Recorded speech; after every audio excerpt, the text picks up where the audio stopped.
ஆபரண உலகில் அரை நூற்றாண்டை கடந்த பாரம்பரியம் யாழ் சாரங்கா நகை மாடம். மங்களம் பொங்கும் மாங்கல்யம் மற்றும் மங்கள நகைகள், வஞ்சியர் கரங்களில் கொஞ்சி விளையாடும் வளையல்கள், மோதிரங்கள், செயின் வகைகள், வேறெங்கும் காணவியலா சிங்கப்பூர் வடிவங்களில் யாழ் கஸ்தூரியார் வீதி இலக்கம் 187 கீழ் 1 சாரங்கா நகை மாடம். வெஸ்டர்ன் யூனியன், ரியா, மணிகிராம் மூலமாக வெளிநாடுகளில் இருந்து அனுப்பப்படும் பணத்தை இலகுவாக பெற்றுக்கொள்ளும் நாணய மாற்றுச் சேவையும் உண்டு. வணக்கம். மீண்டும் மற்றும் ஒரு உலகவலம் நிகழ்ச்சியினூடாக சந்தித்திருக்கின்றோம்.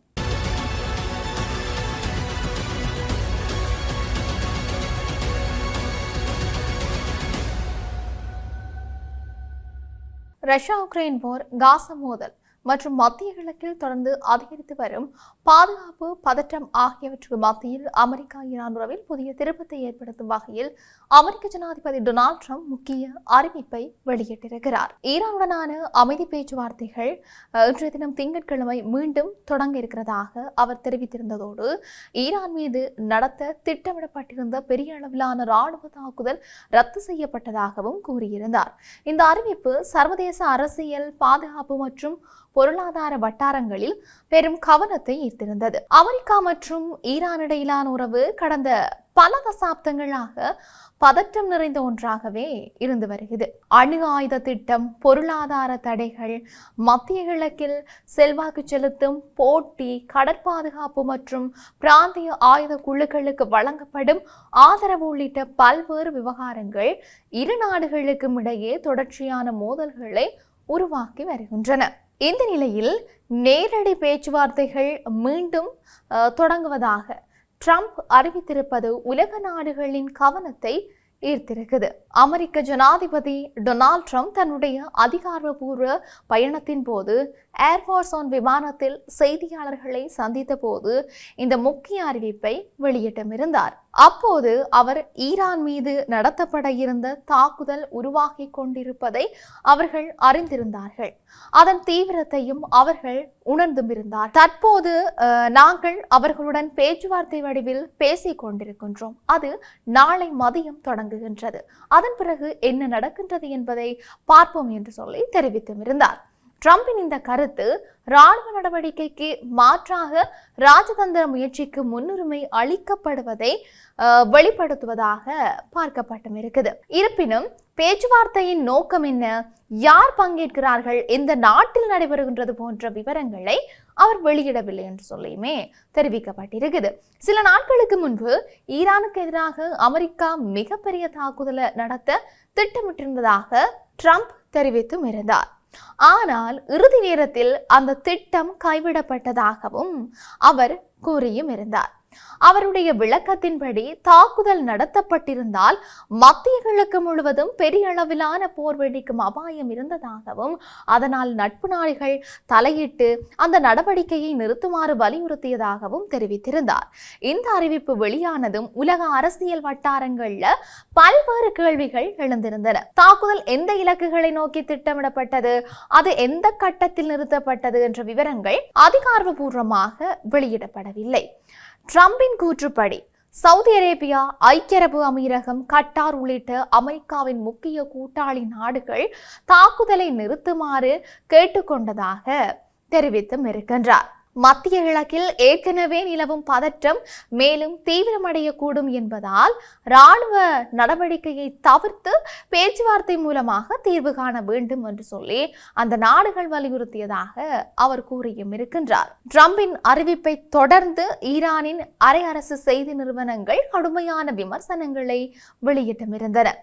அவற்றில் ஒன்றில் முட்டாள் ட்ரம்புக்கு சக்தி தீர்ந்துவிட்டது என்று கடுமையாக விமர்சிக்கப்பட்டதாக தகவல்கள் வெளியாக இருந்தன. இந்த கருத்து சமூக ஊடகங்களிலும் பரவலாக பேசப்பட்டதோடு அமெரிக்கா ஈரான் இடையிலான வார்த்தை போர் இன்னும் முடிவுக்கு வரவில்லை என்பதையும் காட்டியிருக்கின்றது.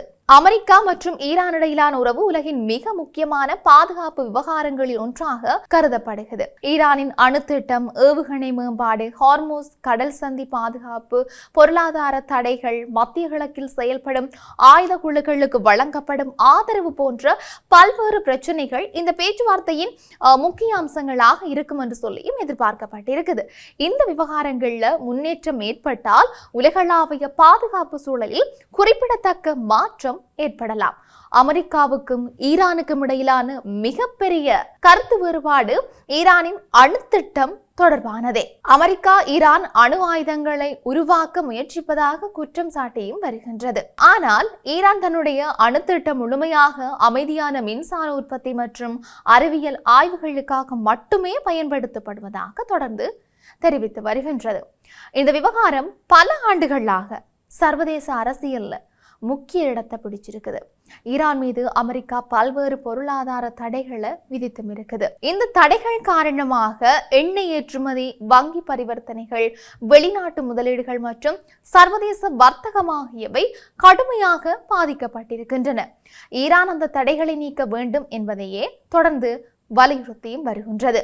அதே நேரத்தில் அணுத்திட்டத்தில் கட்டுப்பாடுகளை ஏற்காமல் எந்த தடைகளும் நீக்கப்படாது என்ற நிலைப்பாட்டில் அமெரிக்கா இருக்கின்றது. கடந்த சில ஆண்டுகளில் மத்திய கிழக்கில் பாதுகாப்பு சூழல் மிகவும் மோசமடைந்திருக்கின்றது.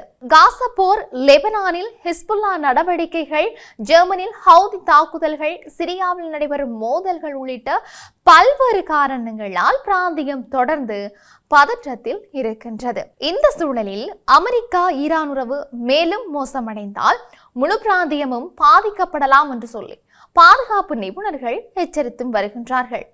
அமெரிக்கா மற்றும் ஈரானிடையே போர் ஏற்பட்டால் அதன் தாக்கம் உலக பொருளாதாரத்திலேயும் பிரதிபலிக்கும். குறிப்பாக உலக எண்ணெய் விலை கடுமையாக உயரக்கூடும். இந்த முறையும் பேச்சுவார்த்தை தொடங்குவது நேர்மறையான முன்னேற்றமாக பார்க்கப்பட்டாலும் உடனடியாக பெரிய ஒப்பந்தம் எட்டப்படும் என்று சொல்லி எதிர்பார்க்க முடியாது என்று நிபுணர்கள் கூறியும் இருக்கின்றார்கள். டிரம்பின் அறிவிப்பு உலக அரசியலில் புதிய விவாதத்தை ஏற்படுத்தியும் இருக்கின்றது. ஒருபுறம் அவர் தாக்குதல் திட்டம் ரத்து செய்யப்பட்டதாக கூறுகின்றார், மறுபுறம் ஈரான் அந்த விளக்கத்தை மறுத்து கடுமையாக விமர்சிக்கின்றது. இதனால் இரு நாடுகளுக்கும் இடையிலான நம்பிக்கையின்மை இன்னும் நீடிப்பது தெளிவாகிறது. இருப்பினும் பேச்சுவார்த்தை நடைபெறுவது மட்டுமே தற்போதைய சூழலில் முக்கிய முன்னேற்றமாக கருதப்படுது. ஈரானுடனான அமைதி பேச்சுவார்த்தைகள் மீண்டும் தொடங்கும் என்று சொல்லி அமெரிக்க ஜனாதிபதி டொனால்ட் ட்ரம்ப் அறிவித்திருப்பது மத்திய கிழக்கின் அரசியல் மற்றும் பாதுகாப்பு சூழலில் புதிய திருப்பத்தை ஏற்படுத்தி இருக்குது. ஈரான் மீது நடத்தப்பட இருந்த தாக்குதல் ரத்து செய்யப்பட்டதாக அவர் கூறியிருப்பதும், அதே நேரத்தில் அந்த கூற்றை ஈரான் மறுத்திருப்பதும் இரு நாடுகளுக்கும் இடையிலான கருத்து வேறுபாடு இன்னும் நீடிப்பதை வெளிப்படுத்துகிறது.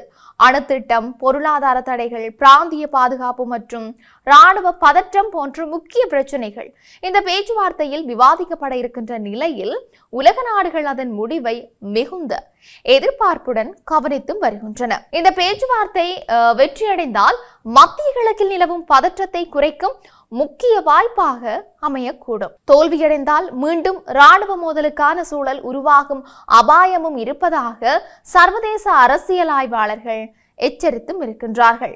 இப்படி இருக்க உலகளவிய ரீதியில் இன்னும் என்னவெல்லாம் நடக்கப் போகின்றது என்று நாங்களும் பொறுத்திருந்து பார்க்கலாம். மீண்டும் மற்றும் ஒரு பதிவினூடாக சந்திக்கலாம். வணக்கம்.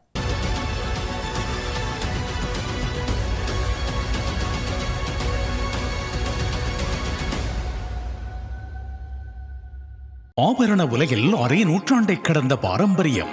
யாழ் சாரங்கானகை மாடம்.